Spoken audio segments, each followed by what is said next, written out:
Hi friends, வணக்கம். இன்றைக்கி நம்ம என்ன செய்ய போகிறோம்னா, ஒரு கிலோ பிரியாணி செய்ய போகிறோம். பாஸ்மதி ரைஸில் சென்னை ஸ்டைலில் செய்கிறோம். ஓகேவா? அதுக்கு தேவையான பொருட்கள் பார்த்துருமா. ஆனியன்,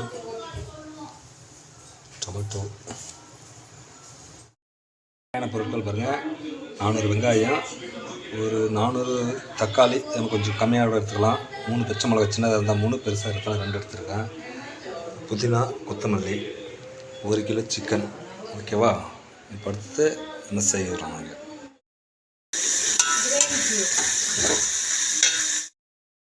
இது என்ன செய்யணும்னா, அப்படியே கிண்டிக்கிட்டே இருக்கக்கூடாது. ஓகேவா? இது கொஞ்சம் டைம் கொடுத்து தான் நமக்கு அது டக்குன்னு குயிக்காக இந்த கோல்டன் ப்ரௌன் வரும்.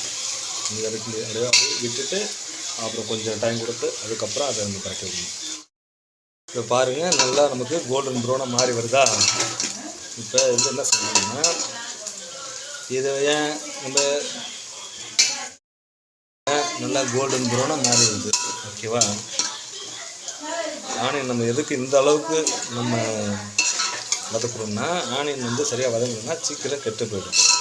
இப்போ இதை நீங்கள் நம்ம வச்சு சாப்பிடலாம். வீட்டில் அங்கே செய்கிறோங்கிறப்ப நம்ம இப்போ நைட்டு செய்கிறோம். ஓகேவா? இப்போ காலையில் கூட சாப்பிடலாம், கெட்டு போகணும் அப்படியே இருக்கும். இது நல்லா ஒரு மாறி வருது. இது மாறி வர நேரத்தில் இந்த நேரத்தில் என்ன செய்யணும்னா, தணலை அதாவது அடுப்பை கொஞ்சம் சிம் பண்ணிக்கிறோம். ஓகேவா? சிம் பண்ணிக்கிட்டு இதில் பாருங்கள். இப்போ நம்ம 100 இஞ்சி 50 பூண்டு. ஓகே, இதை போட்டுருக்கோம். இந்த பொருள் நானே இருக்கிறதுனால அதை போடுறப்போ உங்களுக்கு காட்ட முடியல.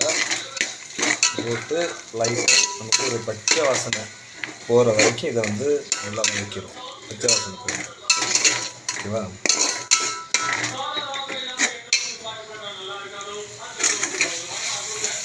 எதுக்காக நம்ம அடுப்பு சிம் பண்ணிட்டோம்னா, இஞ்சி போட்டாக்கா லைட்டாக அடியில் பிடிக்கணும், பாத்திரத்தில் பிடிக்கும். அதுக்காக தான் சிம் பண்ணிக்கலாம். இந்த நேரத்தில் நம்ம என்ன செய்யறோம்னா, இந்த எண்ணெயில் நம்ம புதினாவும் மல்லி போட்டுக்கிறோம். அப்போ அந்த எண்ணெயில் ஹீட்டு டவுன் ஆகிடும். Okay, right. இதில் ஒரு கைப்பிடி புதினா போட்டு, இதில் ஒரு கைப்பிடி புதினா நம்ம கட் பண்ணி வச்சுருக்கோம். போட்டு கொஞ்சம் கரெக்டாக இப்படியே அடியில் பிடிக்கிறதுனா இஞ்சி போட்டாக்க பிடிக்கும். அடுத்தது மல்லி கைப்பிடி.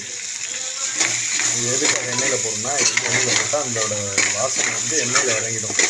அப்போ நமக்கு பிரியாணி நல்ல வாசனையாக சூப்பராக இருக்கும். வேறு எந்த ஒரு மசாலாவும் நம்ம ஆட் பண்ண போட்டுருக்கோம். வெறும் பட்டை, கிராம்பு, ஏலக்காய், மிளகாய் மட்டும்தான். இது மஞ்சள் தூள் கூட இதில் நம்ம யூஸ் பண்ணலாம். ஒரு தடவை இது மாதிரி செஞ்சு சாப்பிட்டுக்காங்க. சொல்லுங்கள். ஓகே, அடுத்தது நம்ம மிளகாத்தூள் போட போகிறோம். இதில் ஒரு 10 கிராம் அளவுக்கு நம்ம மிளகாத்தூள் போடலாம். என்னென்னா சக்தி தூள், வெறும் மிளகாத்தூள். ஏன்னா அது சக்தி தூள் காரம் உங்களுக்கு மீடியமாக இருக்கும், நல்ல கலர் இருக்கும். இது எண்ணெயில் போட்டால் இதுவும் நல்ல கலர் இருக்கும்.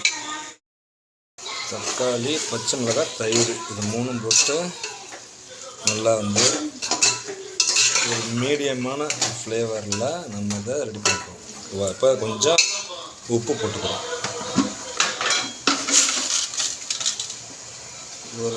ஒரு கைப்பிடி அளவு உப்பு போட்டுக்கிறோம். ஓகே, கல் உப்பு போட்டு இது தக்காளி மசிக்கிறதுக்காக பாருங்கள் எப்படி கலர்ஃபுல்லாக வருது பாருங்கள். இதில் நம்ம எந்த ஒரு கலரும் சேர்க்க பொறுத்தில்லை. இது நல்லா இது என்ன தக்காளி நல்லா வெந்து மெல்ட்டாகி வர என்ன உங்களுக்கு கலர் சூப்பராக கலர் இருக்கும். நல்லா வாசனை வேறு பட்டை கலப்புது.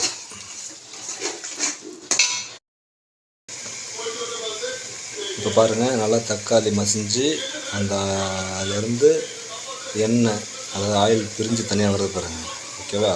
இந்த டைமிங்கில் நம்ம இதில் தண்ணி ஊற்ற போகிறோம். தண்ணி 1 கிலோ பாஸ்மதி அரிசி, பழைய அரிசி இது. அப்போவா அதுக்கு நான் வந்து 1 லிட்டர் இது ஃப்ரிட்ஜ்லேயே இருந்தனால அப்படியே கட்டி கட்டி அரைச்சி அதில் போட்டேன். தம் போட போகிறேன். இது போட்டு கொஞ்சம் ஒரு 2 மினிட்ஸ் ஹை ஃப்ளேமில் வச்சுட்டு அதுக்கப்புறம் நம்ம சிம் பண்ணிட்டு வந்துட்டோம். ஓகே, திரும்பி இது முடிச்சுட்டு உங்களுக்கு நான் காட்டுறேன். Okay bye. அதனால் கொஞ்சம் மறந்துட்டேன் வீடியோ எடுக்க. இது தம் உடைக்கிற பிறகு 20 நிமிஷம் போட்டு தம் உடைச்சாகும். ரைஸாக இப்படி தட்டி வச்சுக்கணும். அப்போ தான் நமக்கு அந்த மேலே உள்ள சாப்பாடும் சாஃப்டாக கிடைக்கும். ஓகே, பிரியாணி இது அப்படி நம்ம வச்சுட்டு இறக்கி வச்சிடணும் தான். சாப்பிட்டு பார்த்துட்டு டேஸ்ட் எப்படி இருக்குன்னு சொல்கிறேன். பாய்.